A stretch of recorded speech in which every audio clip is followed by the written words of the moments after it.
Welcome to What Brought You Here Today, an interview-style mental health podcast that focuses on real experiences and how we navigate and move through them. The guests on this show provide personal and professional insight at times and come from all walks of life. Not all of the guests work in the mental health field, and they've all chosen to be brave and vulnerable while sharing parts of their story with you. Please keep your own mental health and well-being in mind while listening. Hello, everyone. Welcome to What Brought You Here Today. I am Ryan, your host, and today I am joined with Lindsey, who is a specialist in ADHD. I will let Lindsey introduce herself in just a second here, but we are going to be talking about ADHD, and we will see where else the conversation goes. So thank you for being here, Lindsey. Go ahead and tell the listeners a little bit about yourself. Yeah, so I am a clinical social worker. In the therapy world, we got all of those different acronyms or whatever backgrounds, but clinical social worker. So how I look is a lot of times like person and environment and all those different systems that come into play. But yeah, so I specialize in ADHD. I have ADHD myself, same with my husband and 2 kids. There's a high genetic component, as well as we like to connect with those that are similar to us, right? So in relationships and whatnot, there's always that pretty solid connection too with the possibility of ADHD. And yeah, so I specialize in my clinical practice with ADHD really because I find a lot of joy in it. I love doing tool-based kind of work, really big education kind of work. And in the ADHD space, it's actually a lot of what I do is I do a lot of education. Like, let's talk about this challenge through the lens of ADHD. Is there a name for it? Is there a challenge that's coming up that we can actually name, which is huge? It's like, oh, it's called that. It's like, huh? Yeah, Yeah. there's actually a name for it, as well as just the tools, the skills. And it's like, okay, so with this is what we could do to help it or help our lives better. So I find a lot of joy in kind of really specializing in that realm of work, just because that's how my natural therapy style is anyways. Yeah. Okay. Were you diagnosed with ADHD later in life or as a child, adolescent? Yeah, so much later in life. So I was diagnosed, about like 3 years ago now. So, which is even nuts, right? Because it's like, wow, only 3 years ago. But really, truly, like that diagnosis was life changing for me, as well as I know so many of the clients that I work with. But really, it's because ADHD is not looked at through the lens of women often. It's looked at through the Yeah. lens of little white hyperactive boys. And why? That's because the diagnosis, if you go back all in history, right? The diagnosis came and was studied for those little white hyperactive boys. And so the criteria and everything were developed based on what that presentation looks like. And so ADHD is still very much looked at through that lens. Inattentive came out later. So it wasn't even hyperactive. Inattentive then came secondary. And then women started to get studied. And then now there's other demographics, cultural backgrounds, ethnic backgrounds have come into play but is come into play? I'm like, not really, because there's still like Sure. very minimal research out there when it comes to ADHD. A Yep. lot of it is qualitative. So it's what are we seeing in our work, in our practices right now? That's what that's the data we're getting, which is kind of nuts. Yeah.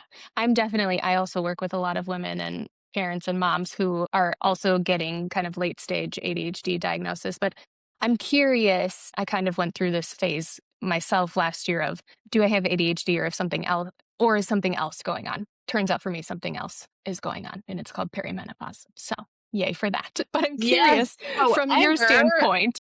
what is also really crazy and unique is like a lot of women are not getting diagnosed until after pregnancy or during Yeah. like after pregnancy and why it's this huge rush of hormones where we can manage. And then all of a sudden we got this crazy thing called hormones and it throws our equilibrium completely off. And it's Yeah. like, I can manage, I could do this, but all of a sudden now I can't. So all those tools, those techniques, those strategies that were working now aren't. And then we're like, shit, what the fuck are we supposed to do? Like, am I a bad mom? Am I just a failure at this? Like, am I just a shitty employee? Even though it's like, wait, I've got a track record of being a good employee. Why? Like, why all of a sudden? Hormones for women play a huge role in ADHD, huge, that we don't talk about. Like, we don't talk about it. We talk about our cycle a little bit as women, but we don't even understand it. So sad.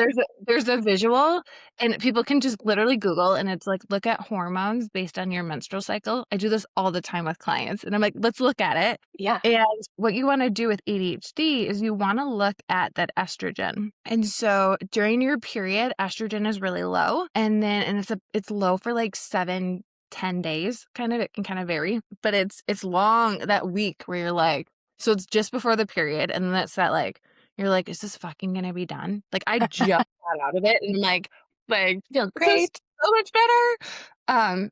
When estrogen is low, women in general, like, we're not gonna be able to focus as much, handle as much, our emotional regulation isn't as great, right? Across the board. But for those with ADHD, our ADHD symptoms skyrocket during that time. So when estrogen is low, Mhm. ADHD, it's like vice versa, right? So it's Yeah. the inverse. So ADHD sucks when our estrogen is low. When estrogen is high, we're good. We're on the ball. Like, we can manage a lot better, right? We still have those struggles. They're still there. But compared to the low estrogen time, it's like a complete, people are like, what the fuck is this roller coaster? And I'm like, Yeah. yeah. So like, and then during ovulation, so it's like a day or two before ovulation, and then day of ovulation, maybe like a day or two after, estrogen again is low. And then with ovulation, it's going up just before, and then it goes Way down. fast. So Yeah. I'll feel, honestly, that as I start to go down, I'll be like, whoa, what's happening? And it's just like, oh my God, like, I'm just like completely out of whack that day or two. And it's like, oh, it's hormones. And like, I'm taking my meds. What's going on? Sometimes meds don't work as well during those times. So some Sure. women will actually have to take different ADHD meds during those lower estrogen times. Some women will, like, I tried out birth control to see if that would regulate, because that can do that too. It worked beautifully for the ADHD side. It was like, I was just stable ADHD, but it caused other issues. And Mhm. I was like, Yeah. are you kidding me? This sucks, because it worked so well for it. Okay. But yeah, so understanding kind of that Yeah. happens. And then with pregnancy, first trimester, your estrogen's not great. Right. Second trimester, whoop, starts to go up. Third trimester, it's beautiful. It's so high. That's why some people are like, I love it. Things are like really good. And I'm like, because your estrogen's high. It's when you're glowing, right? But then you have baby, and that drop, like we talked about ovulation, but that drop with pregnancy is shoom. It's like that high Mhm. board. You're just jumping off. And it's that day 3 baby blues. We're looking at postpartum anxiety, postpartum depression, but we're not screening for ADHD, because those with ADHD, the likelihood of those two, we're not screening. We're not looking at it, because those are the women that are significantly struggling. And so many of the women that have ADHD that we've diagnosed later in life had postpartum anxiety, had postpartum depression. And it doesn't mean you have postpartum depression, anxiety, you have ADHD. It just means we should be screening for it, to at least look for it, because they're having that much of a greater impact due to Which makes those. sense. Yeah. Um, and then with perimenopause, menopause, we again see that huge shift. So with perimenopause, menopause, estrogen again is lowering. So that's where we're seeing those ADHD symptoms increase more. We've been able to manage it, handle it. All of a sudden now we can't.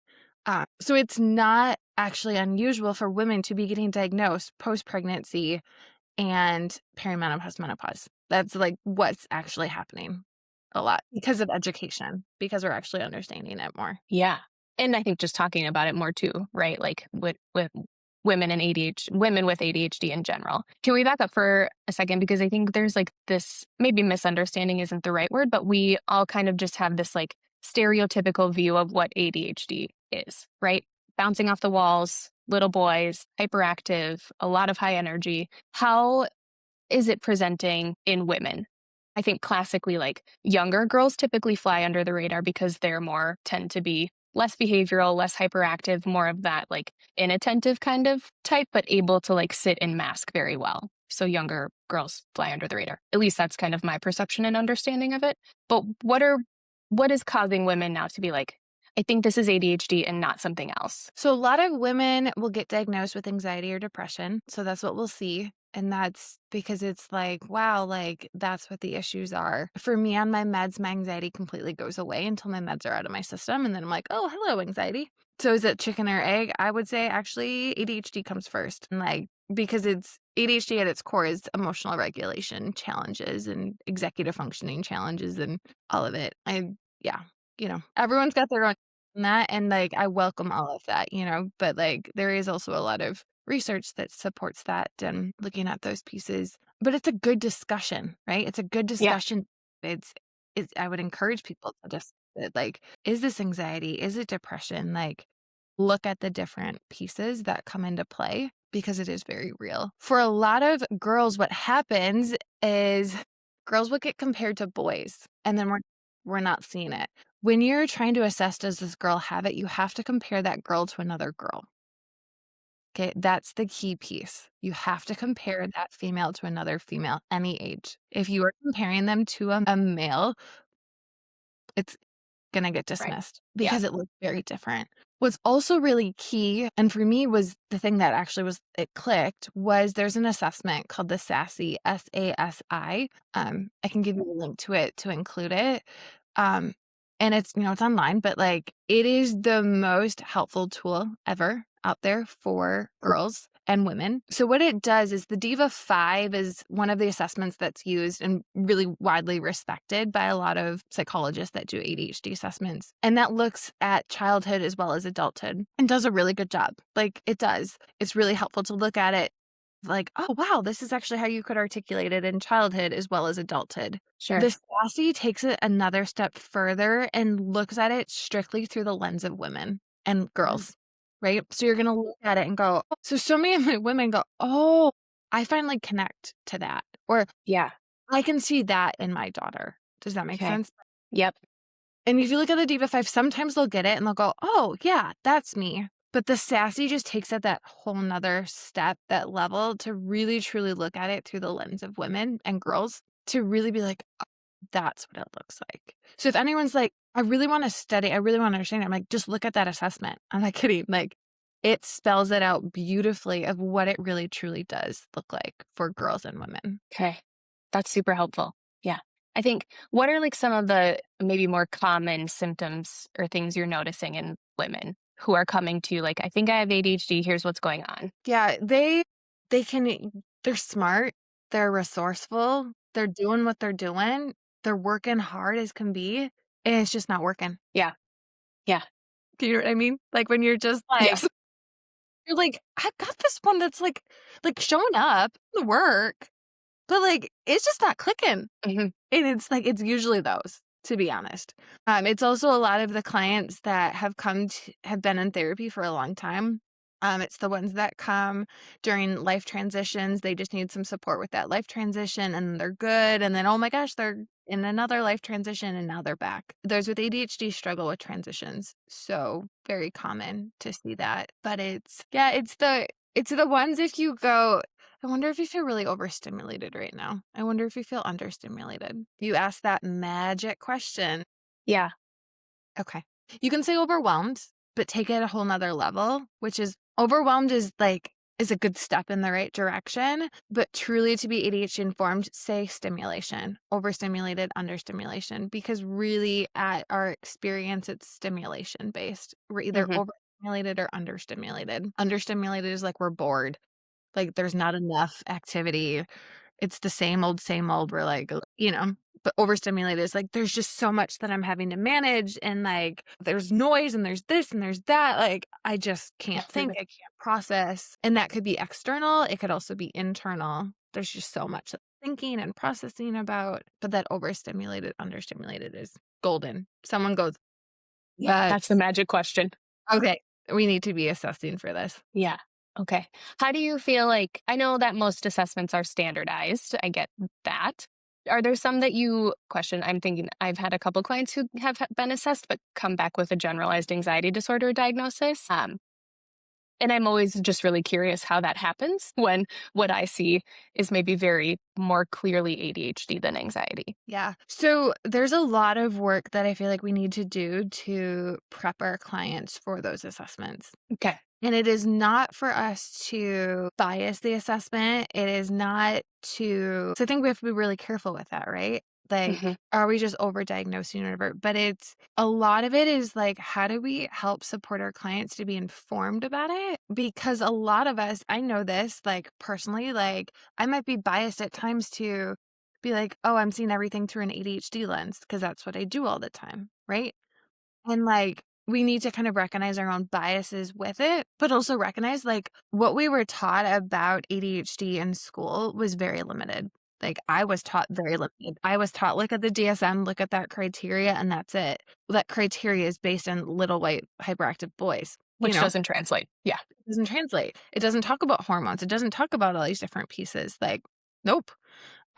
So it's are some of the providers getting some of that education? Are they looking at it in these ways? Are they all of that, right? And like those with ADHD, I hear this all the time. How many people have gone through assessments? I have had clients even go through assessment. Okay, we got to go do another one. Like it is okay to go get more assessments, to really truly like find someone that is ADHD informed, to ask them, hey, how much education do you have when it comes to ADHD?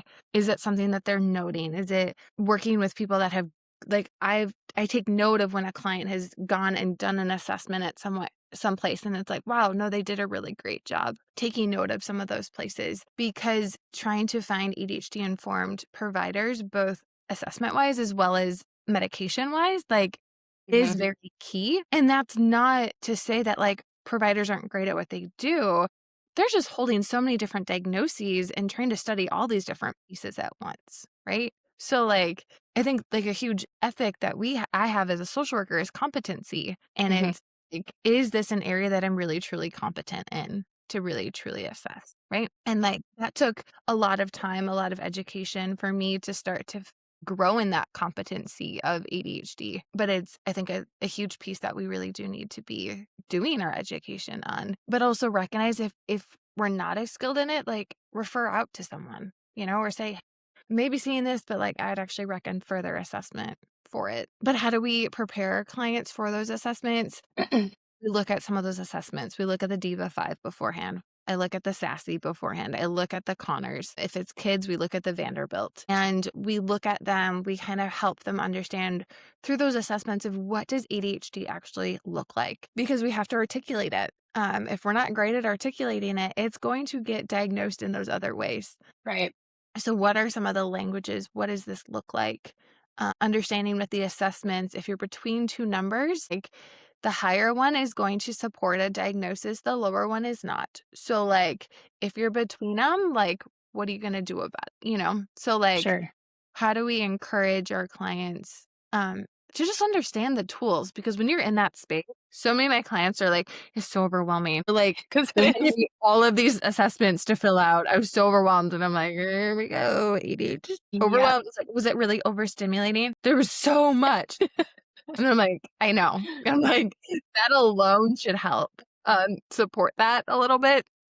But also one of the key pieces that people don't understand enough is that childhood piece. ADHD has to be present before adulthood. Really, they kind of say like before age 9. Some of it's also saying 12, some of it's even saying 18. Like, it's different a little bit right now, and each assessor is different, kind of how they Okay. base it.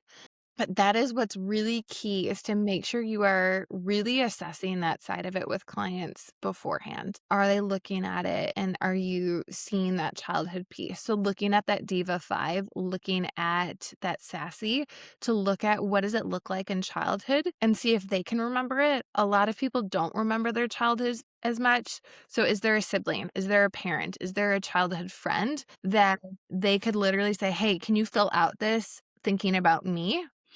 Um, and then they're gonna Yeah. get insight from Yeah. it. And so getting that additional third party is key. And I think the assessors that do the best job with this are getting that input from those other people, Good. Yeah. because sometimes people with ADHD, we mask it. We are not aware of our challenges. We get other people who are like, she does that. That definitely happens. Someone's going to point it out. Someone will point it out. So getting that feedback, I think, is really helpful. Yeah. How do you, I mean, I know for myself as a clinician, I have kind of a list of people that I've either consulted with or like seen reports from that I know are doing a good job. But if someone's just listening and they're like, how do I find a reputable like a reputable psychologist who can assess this? Because I also think too, like, I have yet to come across maybe a psychologist who offers the same 10, 15, 30-minute consultation call that like we do as therapists. So how do you vet that when you're just going through maybe like the front desk? Yeah, Be like, for sure. I can't ask you about every single provider you have. Yeah. Yeah, I mean, I think it's like, I mean, Dr. Tam Transformational Therapy Services in, I think it's around that area, transformational therapy. She's my go-to for ADHD assessment. She does the virtual, she takes insurance, she in person, she can do the virtual. Her wait list is maybe 2-3 months tops. Like, it's not crazy. Yeah. I mean, I've sent over 50 people to her, to be honest. Like I said, once you find a good solid one, you just kind of keep sending them through to the same person. There is also ADHD Online as an online one. It doesn't take insurance, but you can get connected pretty quick. Let me just double check the name. ADHD Online, confirm it. Yep, that's the one. Yep, ADHDonline.com. What's great with that is like I've had people use it. It's pretty reputable and that's quick, so you're not in this huge wait list. Under And $200. yes, What? yes, yes, and they do a thorough job. It's not like they're not doing a good job, but they've streamlined it enough to get you to fill out all those assessments, do those pieces, and then really kind of look at that data, look at that history, look at those pieces in that conversation. Sure. That's So, yeah, wild, considering assessments are thousands of dollars. if you're looking more at that neuropsych or you're looking Yeah. at some psych evals can be really high, but does it really truly need to be? No, Sure. it Yeah. doesn't. Not when it comes to ADHD. You really just got to look at that history. You've got to see the symptoms that are coming up. You've got to see that childhood presentation of it to get it. So, yeah. Also, you don't have to go through that whole big process. Your primary doctor can also diagnose it. People don't know that. They can. Doctor, nurse practitioner, PA, like they can diagnose ADHD and they can also prescribe. People with an addiction history, people with a lot of medical challenges, those different pieces, they might want a traumatic brain injury and head injuries. We're going to want to do some other assessing first. So doctor is going to be a little bit more limited to do it. And then we as clinicians, we can also diagnose it, but it is always important to look at the state's laws, regulations on it, specifically for your license background, because every state's different with it. If a master's level versus a PhD level, it's just different. So Which making makes sure sense. you look at it to see. When it comes to like executive functioning and this kind of shift that we're seeing in being able to handle everything to not being able to handle everything, I experienced that over the last year. It's very overwhelming. It's very frustrating. I think I don't like, fortunately or unfortunately, mine has been figured out with the help of a very good psychiatrist who specializes in women's health and ADHD and perimenopause. And mine's more related to like thyroid changes and hormonal changes than actual ADHD. But I'm curious, like, what are some like tangible tools for people or like ways to really help offset those challenges or manage those challenges? Yeah, those with ADHD. Yeah. So ADHD at its core, I always say people have like, gosh, they have the desire, they've got the intent. Like they're sometimes the most like desired, intentional people. They just really struggle. We struggle to execute. We struggle to execute. Why? Executive functioning, execution, executive function, right? We struggle to execute. Like we struggle with it. And so we really need two pieces that come into play. Number one, we need motivation and we need to have systems. And without both of them, we will not successfully take action. Sometimes what happens is we've got all that motivation in the world. Like my husband would be like, sweetie, you got all the motivation in the world. I've never struggled with motivation. Like I can do that.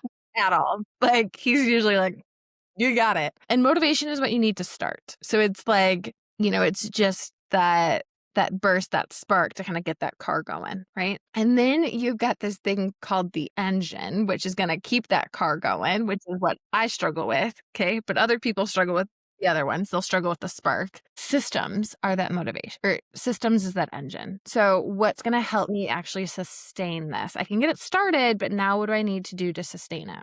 Okay. That's going to be a little bit more reflective of the hyperactive people. So I'm combined type. So I'm inattentive and hyperactive. But I lean more hyperactive, so my challenges are more in light of that more. I mean, I still got the inattentive that comes up. Um, but I got no problem starting. I struggled to like sustain it and then follow through to the end. So that system is what's needed to kind of help sustain it. The inattentive type is my husband. Sometimes we're like, I just want to kick him in the ass to get that, like, right, to get to that do jolt it. going. And truly, like, when he started on meds, it was like, wow, that jolt is just there. And that's what I've seen with so many of the inattentive clients that I've had. It's like, it's just helping them start to just get going with it. And so really, it's like, okay, what is it that we need? What's that motivation? And what are those systems? What happens is we focus too heavily on one, but we've got to have both to be successful. And so it's like, it's just asking, like, wait, is this client really doing great with the motivation? They're starting it. Yeah, but they're struggling to sustain it. Okay, we need to focus on the systems. Or are they struggling? They've got all the systems, they got all those tools in place. They are just not doing it. They're just not Right. starting. Okay, we got to focus more on that motivation. Okay. I think that's a really good insight into like where someone can start to like kind of, navigate it especially when it's feeling overwhelming. I do like some level of body doubling with clients or like making a lot of like very like broken down lists because I always have the conversation of you're going to walk into your bathroom and not start because it's so overwhelming that you need to clean the toilet, clean the shower, clean the bathtub, wipe down the sink, and you're just going to turn around and walk out. So like you have the motivation to want to clean the bathroom. Let's break it down into all of these tasks. And at least then there's like some reward, right? Like I clean the toilet and I can like mark that one off. And if that's all I did today, great. If I want I to had a do more, client this great. last week. I literally laughed during session. I was like, oh. I was like, we made the system. We had our list. We knew all the steps. I didn't just verbally give it to her. I had her now write it down because I learned like auditory, it just kind of goes in, one out, the other. So writing it down is going to help. And then I'm like, how's it going? She's like, I haven't done it. And it's like 3 weeks of not doing it. We've Like, all what been there, Lindsay. God? And it's like, I finally was like, okay, what are you going to start with? You are going to start with that first step. That is all you're going to do tonight. If that is what you do the next week, that's a success. We just got to get you started. Yeah. And then if we add another step in, awesome. Like, we're just focusing on that first step, right? And she was like, okay. Because it was too Yeah. complex. It was too much. Even though I was like, Yeah. it's all written up, steps. It was like, just focus on this. She's like, Yeah. okay. Just start with one. I also do a lot of like what signals your brain that it's working. And usually that's putting shoes on. So I'll tell my clients like Yes. put on your shoes, put on your house shoes. Like if you have whatever it is, like don't wear your dirty, muddy shoes around your house, obviously, but like put on your shoes so that way now is not the time to sit down. Now's the time we need to do something. And literally, like, before ours, I had an hour. So I'm like, okay, I'm going to get the kitchen clean. Right. And I'm like, Yeah. and I turn on the music and I was like, okay, the music's not pumpy up enough. Like, change that to better stimulation. And then I was like, I'm going to get a soda too, just that caffeine like burst. I was like, I just need a little burst. But I'm like, oh man, if I would have put the shoes on, Right. that would have signaled my body like, we're go mode. It's time. Do this. Yeah. Yeah. A couple. I'm like, even like put them on to fold the laundry because Yes. that is like work. Yes, you're Yeah. sitting there, but like that is telling your brain that we are in kind of work mode right now and the executive functioning can kind of like stay turned on. And then Yeah. when you take the shoes off, you're done. You can relax. You can move on from the task. Yeah. But But that body awareness, that body like yeah. tangible. Yeah. Yeah. Yeah. Yeah. Yeah. That's And let's brilliant. only try to do one thing at a time, right? We don't need to do everything all at once because that's where the overwhelm and the overstimulation comes. Yeah. Yeah. Absolutely. Yep. I'm Yeah. curious on this topic, like of how women, maybe particularly moms with ADHD and like the overstimulation from their kids, which is like real with having neurotypical kids, but extra real with like neurodiverse kids and how to like navigate that and kind of manage that. Yep. Yeah. So I've got kids that are 5 and 7. Okay. So we're out of that baby where they're constantly having to watch and like, they're gonna grab this, they're gonna do this, Yeah. that was super exhausting. Like I didn't realize how exhausted I really was just being in it. So they're in a little bit more of the independent stage, but still wanting a lot of that support still. I think it's like a lot of the moms I work with, it's like, okay, hey, what are those mini breaks that we're gonna have during the Yeah. day? I call it a nurture plan because women need to estrogen to estrogen once again, right? But our estrogen, that is that calming regulatory hormone for us. And so how do we increase estrogen? We either nurture or we get nurtured. And what happens is we nurture like this and we nurture ourselves like this, right? Mhm. The reality is we are always probably going to be nurturing others in our environment and everything far more than we're going to nurture ourselves, right? The goal is to decrease that gap as much as we can. And again, it's always going to be a little higher nurturing others. It's the reality. I get it. But the fact that we are like not nurturing ourselves at all, it's causing complete havoc and it's messing up a whole lot of everything for us. So it's like, okay, hey, what can you do in that day to just get a little bit of that nurture for ourselves? And so some people will be like, yeah, actually, it is cleaning our house because it helps create that environment that feels more nurturing. I don't have to look around and feel so overwhelmed with that piece. Some of it, it's like you're in the car already, just stop through a drive-through and get a warm drink or some sort of something yummy for yourself. Or it's allowing that moment if you're driving somewhere and you just dropped off your kids or you just did something, like take a sit in your seat and just, I don't have to go anywhere. I did it. I got this done. Like, let yourself sit, or you're at home and it's like, I just got this done, or the kids are now entertained with X, Y, and Z or whatever. Like, sit on the couch, feel what it feels like to sit and like have the couch or chair or whatever, like actually support your body. Like, that's nurturing to yourself, right? Or it's like, for me, I schedule a monthly massage and it's like, I need that, like in this type of work that I do, like I've known that that is something that I need. And I intentionally schedule it ahead of time because if I don't schedule it, it's not going to happen. And so every single time I look at my calendar, I'm like, oh, I got that this week. Yay! Yay! Yay! Right? My massage Yay! is like, yeah, your future self always knows you need it Yes. exactly at that moment. No, like, legit. Every single time, I'm like, "Oh, I so need this right now." Yes. So, like, planning those things out. But why it's a nurture plan, if we don't plan it, if we don't schedule it, it's not gonna happen. It's not. Those with ADHD, what gets our attention, what's urgent, what's an emergency, what's a crisis, right? And so we might be like, "God, I'm just responding to emergencies and crises all day." Yeah, because that's what your brain is naturally it does. But if we know that those things are really key to help us have that regulation to help support that, like scheduling those things in is huge, huge, huge, Yeah. huge. I love that you call it a nurture plan. I'm gonna take that and use that. Thank you. Yeah. And like we'll do it like some people it's like In every session. day. So we literally go, okay, on Mondays, this is what you do. On Tuesdays, it's this. Yeah. On Wednesdays, it's this. Oh yeah. Some of Yeah. and like I love that. flexibility where I would be, where it's like, I've got these 7 things I'm gonna do in the week, but how am I actually gonna like each day I know I've got time set aside for it, or I've got a budget of money set aside for it. Now I get to kind of choose based on I'm a total feeler. So it's like, I want to do this actually today. I just heard that a lot with clients too, where they're just like, I don't know, I scheduled that, but I don't actually want to do that today. I'm like, yeah, I know. Yeah. Let's make a menu then. Let's make a menu. Yeah. Yeah. A menu of it. I love that though. Okay. Maybe one last question here. What are your thoughts on ADHD and screen time? Yeah. I almost kind of want to say hard pass. I don't know. Everyone's got their own 2 cents on I it. plead the fifth. I plead the fifth. Yeah. Do you think it's helpful or harmful or neither? I feel like it's very individualized, like very individual.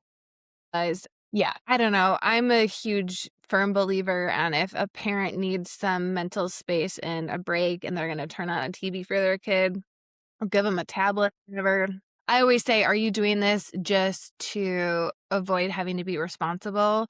Or are you doing this because you really truly need a break and you need some time for yourself? If that's the case, please always turn on the TV if you need a break. But if that's the only thing you're ever doing, okay, we need to learn some other tools and techniques. Yeah. Like what's the intention behind it? Yeah. Yeah, but What is about in also terms this of helpful and innovative? I mean, yeah, I teach my clients how to use ChatGPT all the time because I think it's one of the most useful tools for us with ADHD. But we don't know where to start or how to use it, right? So like some of those pieces or yeah, I mean, I had Alexa on to do the dishes. Yeah. I wouldn't be able Yeah. to do the dishes without it. So like Yeah. Do you think like maybe I misunderstood or maybe I misheard this, but like, is there any research or anything coming out showing that like scrolling is maybe a helpful way to kind of like shut off the ADHD for a little bit? Helpful is relative, right? Doom scrolling won't be helpful, but like just in terms of like, is that another way to maybe nurture if we're using it appropriately? Totally. I talked to a client Yeah. about that today. I said, hey, if it's like, if you know 5 minutes is your magic number to like get your regulation, to kind of get that like, ooh, yay. Do I sometimes need to win a game on my phone to get a little bit of a dopamine hit? Yes. Yeah. And then all of a sudden I'll start and do something else. Absolutely. If I'm going to use it a way, but if all of a sudden it's 30 minutes, an hour, 2, 3, 5 hours later, Yeah. okay, a little different. Yeah. But it's like, can you do this and be able to turn it off? If it's like, Yeah. no. Yeah. Okay. Do you have anyone using the brick? Okay. You've heard of the brick. Is that where it like You sets like the magnet. limits? Yeah, but it like you like set the apps and then you like put the brick on your phone and then you put the brick like away and you can't access anything on your phone outside of what you've bricked until you put the brick back on your phone. Yeah. Cool. And I've had a handful of clients who have gotten them now and are obsessed because it's more, I guess, like firm than the screen time limits you can set and override. Like, I just need 15 more minutes. Right? Tap. Yep. Yeah. But I would be curious more in the context. Mine are more clients who are just like perpetually like doom scrolling all day or like at night. Maybe not so much on the ADHD side, but I would be curious how that would like impact, or is that like a good motivator? Like I get to like break and unbreak my phone when I do like a task. I don't know. I'm just thinking out loud now, but was curious if you've had anyone had experience with it. What I do with a lot of my clients is we talk about, and it's like a lot of the work I do is like getting to the actual acceptance of, no, we have ADHD. And because of it, we have some limitations, right? So I will simply tell my clients, you have ADHD. You think you're going to really be able to turn off your phone? Like, really? Reality check. Yes. Like, I mean, that's how I talk to my clients. Yeah. Like, really? No, yeah. Like, you really think like you're going to be able to do that? No. Okay. So what do you need to be successful with that? Because come on, you're going against impulse control. You're going against time blindness. Those are ADHD terms, right? And they're like, I'd be like, you know, you have it. I'm telling you, this is going to be a challenge for you. Now you can't go, well, I didn't know. I'm straight up telling you. Like, are you going to use some of these tools and strategies to work for you? And it's hard because it's a lot of experimenting. It's a lot of like, what's going to work, what's not. And that's what I'm constantly doing with clients. Constantly like, let's see if this would work, or let's see if this would work. And it takes experimenting. I literally say our work is experimenting. We are constantly trying things to see what's going to work and not. And if you're like, this is supposed to work and it doesn't, like, stop, just try something else. Like, yeah. It's okay. Yeah. Let it go. We'll come up with something Need else. a whole toolbox because you're going to throw something at the wall and it's not going to stick, but it's going to stick tomorrow. Yeah. Yep. And Right? like when it's not going to work today, but it might work tomorrow. Yeah. And like, we just got to keep trying it. We got to figure out what it's going to be. The fact is, clients hate it, but they're now starting to be like, okay, yeah. I mean, it's like I say the same thing with PTSD. It's like, you got trauma, so you think this trigger is going to happen and you're not going to be impacted by it? Come on. Like, what is the definition of PTSD? It's like trigger happens and boom. Like, same for ADHD. It's like, it's not going to impact me. Come on. Like, it will. Okay. It whatever. will. Yeah. And it's like, so you got it. Now what are you going to do with it? Sure. So that's how I approach it, which is like, yeah, okay, you need something. Yeah. What's it going to be? Which is, like a realistic way to approach it. Mm-hmm. Don't be like unrealistic about it because that's not going to help anyone. I'm not gonna tell people don't use screens. Sorry, I'm not. No, yeah. Like, No, same. don't use it, because then they'll go, oh, I want to use it. That's what our brain is going to do. It's like, don't think about the elephant in the room. Yeah. It's right Let's there. learn how to use it. Let's learn how to use it appropriately and like in a supportive way. Yeah.